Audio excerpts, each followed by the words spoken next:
रीना उस समय में सब्जी बेचने में अपने माता पिता की मदद करती थी और साथ ही साथ पढ़ाई भी करती थी।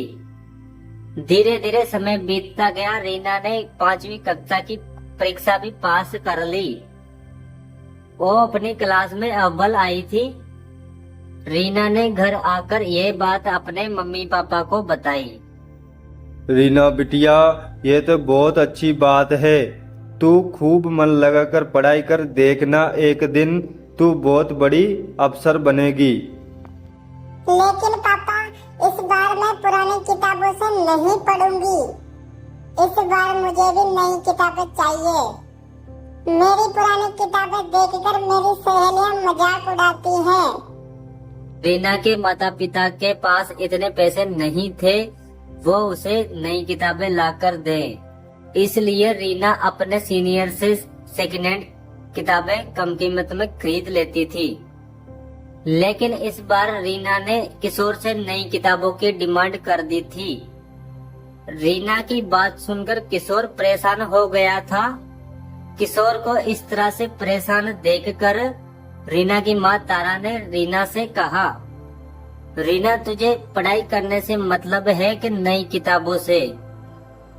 पढ़ाई करने से। बेटा, पढ़ाई पुरानी किताब से भी हो सकती है। किताबें नई पुरानी होने से कोई फर्क नहीं पड़ता। जो नई किताब में बातें लिखी होती हैं, वही पुरानी किताब में लिखी होती हैं। इसलिए तू पुरानी किताब से पढ़ाई कर ले। रीना इस बार अपने सीनियर से किताबें सस्ते दाम में खरीद लेती है। रीना की पुरानी किताब देखकर उसकी सहेलियां उसका मजाक उड़ाने लगी। रीना नई क्लास में भी फटी हुई किताब लेके आई है। इस किताब में तो कवर लगाने की जगह भी नहीं है। मेरी किताब फटी हुई है तो क्या हुआ, मैं इस बार भी क्लास में अव्वल आऊंगी। रीना इस बार और भी मन लगाकर पढ़ाई करने लगी। रीना अपने घर के हालात जानती थी और इसलिए अपने मम्मी पापा से कभी कोई चीज के लिए डिमांड नहीं करती थी। दूसरे बच्चों की तरह लंच में तरह तरह के पकवान नहीं लाती थी।